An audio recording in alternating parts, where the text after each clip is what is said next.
Ciao, sono Rosa e ho appena appeso all'albero un mio bigliettino con un pensierino natalizio. Tra un po' arriveranno alcuni miei amici e insieme vi terremo compagnia in questo breve momento che precede il Natale. Vi racconteremo alcune leggende ed infine leggeremo i nostri pensierini, scritti proprio per queste circostanze. Nella mia soffitta ho trovato questo vecchio libro, nel quale qualcuno ha scritto le sue riflessioni sul Natale, che ora vi leggerò. Qual è il vero significato del Natale? Quale messaggio ci vuole trasmettere? L'autenticità di questo messaggio è l'amore, la fratellanza universale, poiché il Natale è la festa in cui le attese, le speranze e i desideri della gente in questo tempo ritornano particolarmente a farsi sentire. In questo libro ci sono scritte anche alcune leggende, ma queste ve le narreremo più tardi.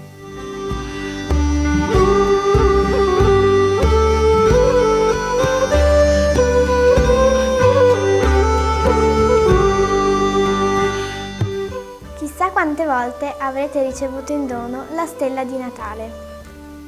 Ci sono tante leggende intorno ad essa, ma io vi racconterò quella del paese di provenienza, cioè il Messico. La leggenda narra che in un piccolo villaggio dello Yucatan, una regione del Messico, viveva una bambina di nome Altea. Giunse la notte di Natale e tutti andarono in chiesa con un piccolo dono per Gesù bambino. Altea cercò un fiore da offrire a Gesù nell'anniversario della sua nascita, ma si accorse a malincuore che in quella stagione non c'erano piante fiorite. All'improvviso apparve un angelo e le disse: «Anche se non trovi fiori, non ti preoccupare. Tu hai una cosa molto importante da portare a Gesù, il tuo amore. Porta in chiesa una pianta verde qualsiasi. Vedrai, il tuo dono sarà il più bello di tutti». Nel raccogliere la pianta, Altea si punse con una spina di cactus. La goccia di sangue che ne uscì, cadendo sulle foglie più alte, le colorò di un bellissimo rosso vivo. Era nata così la stella di Natale. Questa invece è la leggenda delle 4 candele. In una stanza 4 candele, bruciando lentamente, stavano chiacchierando fra di loro. Il luogo era talmente silenzioso che si poteva ascoltare la loro conversazione. La prima diceva: «Io sono la pace, ma gli uomini non riescono a mantenermi. Penso proprio che non mi resti altro da fare che spegnermi». Così la candela, a poco, si lasciò spegnere completamente. La seconda disse: «Io sono la fede, purtroppo non servo a nulla. Gli uomini non ne vogliono sapere di me. Per questo motivo non ha senso che io resti accesa». Appena ebbe terminato di parlare, soffiò su di lei una leggera brezza e la spense.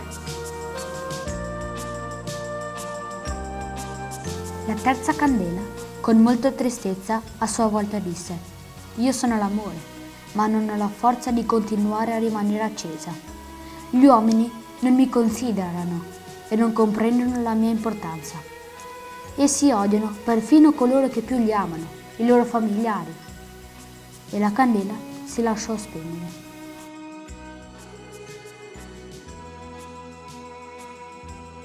Un bimbo entrò proprio in quel momento nella stanza e vide le 3 candele spente. Impaurito per l'oscurità, disse: Ma cosa fate? Voi dovete rimanere accese. Io ho paura del buio. E così dicendo, scopre in lacrime. La quarta candela, impietositasi, disse al bambino: «Non temere, non piangere. Finché io sarò accesa, potremo sempre riaccendere le altre 3 candele, perché io sono la speranza». Con gli occhi lucidi e gonfi di lacrime, il bimbo prese la candela della speranza e riaccese tutte le altre.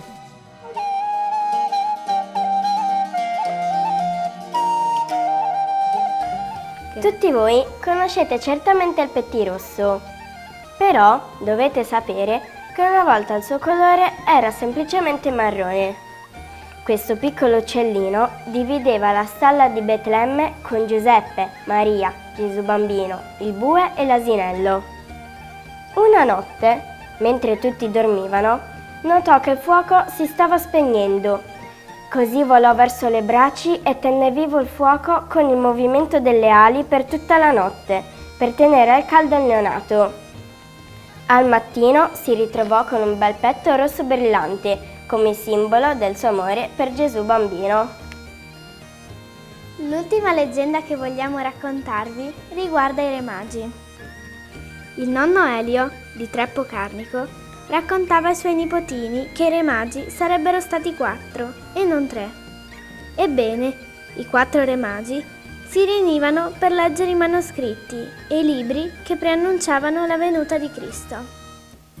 Un bel giorno arrivò la stella cometa e 3 Re Magi, Baldassarre, Melchiorre e Gaspare, partirono, mentre il re Alzar, che era molto vecchio e malandato, non potendo seguirli nel loro lungo viaggio, si limitò ad accompagnarli fino alle porte della città, dispiacendosi di non poter portare i regali a Gesù bambino. Dopo averli lasciati, Alzar tornò a casa a consultare l'antico manoscritto delle profezie. Leggendo con attenzione, trovò scritto che l'arrivo di questo bambino avrebbe portato il perdono e l'amore, cose che gli altri 3 Re Magi non avevano letto. Re Alzar aveva fatto tante guerre in Oriente, era stato vincitore e da tanti anni teneva prigioniero un suo nemico. Immediatamente chiamò un servo e gli disse: «Vai subito ad aprire la prigione di quel tale e digli che io lo perdono ed è libero di andare dove vuole». Il servo obbedì immediatamente e fece liberare il prigioniero. Nell'indomani il re Alzar continuò a leggere il manoscritto e trovò un punto in cui si parlava dell'amore. Allora pensò che nel suo paese c'erano tante persone ridotte in schiavitù, sotto padroni che facevano subire loro fatiche e patimenti. Subito il re Alzar emanò un editto per rendere immediatamente liberi questi schiavi. Nel frattempo, gli altri 3 Re Magi arrivarono alla capanna per portare i loro regali a Gesù bambino. Stavano osservando i pastori che entravano per adorarlo. Fra questi, a loro parve di vedere un vecchio che faticava a tenersi in piedi, vestito alla buona e con una rosa in mano. I 3 Re Magi, stupiti, si dissero l'un l'altro: «Ma quella rosa nasce solo in Oriente, nei nostri paesi». Nello stesso tempo osservarono quel vecchio che si avvicinava lentamente a Gesù bambino. A un tratto uno di loro disse: «Ma quello lì è Alzar!» Sì», rispose un altro. Subito si avvicinarono per baciarlo, ma proprio in quel momento il re svanì nel nulla. Nel medesimo istante in cui accaddero questi fatti, Alzar morì nella sua casa. Quando tornarono al loro paese, i 3 Re Magi appresero con grande dolore che il loro amico Alzar era morto. Però, prima di morire, questo grande re aveva avuto la fortuna di conoscere il perdono e l'amore. Queste sono solo alcune leggende che parlano del Natale. Ve ne sono tante altre, ma noi le abbiamo scelte perché ci piacevano particolarmente. Ora ascoltate i nostri pensierini che abbiamo composto per voi.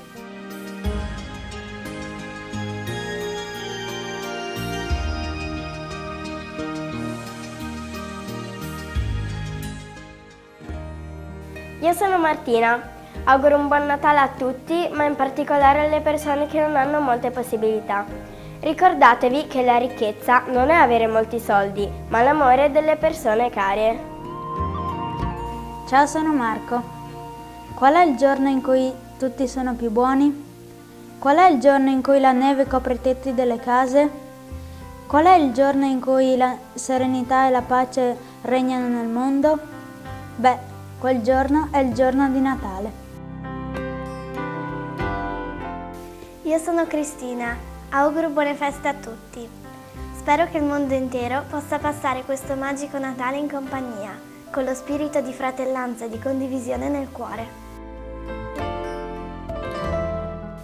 Ciao, io sono Giorgio e dovete ricordare che il Natale non è una festa dove ricevi solo regali, ma è la gioia di stare insieme, divertirsi ed essere felici. Per ogni cuore felice, un grosso buon Natale. Ciao, io sono Ardian. Vorrei che questo Natale portasse ai bambini pace e felicità e che non ci fossero più guerre. Io sono Rosa. Il mio pensierin alle perdui che si sentin besoi e abbandonas. Io sono sicura che l'agno di Nadal avvegnerà io dal cielo une stelle e tegnerà loro compagnie.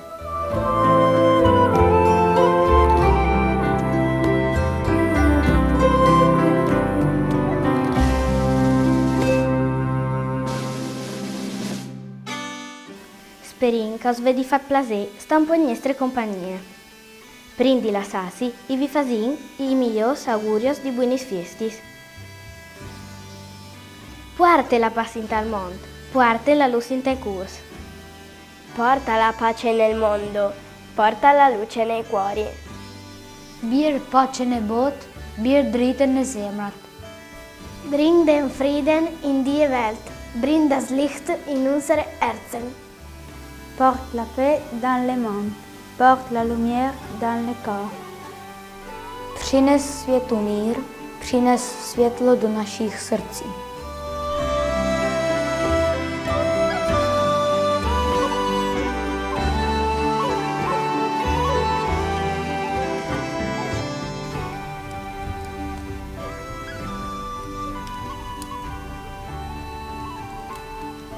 Como la paz astial de fogolars. Bon Nadal!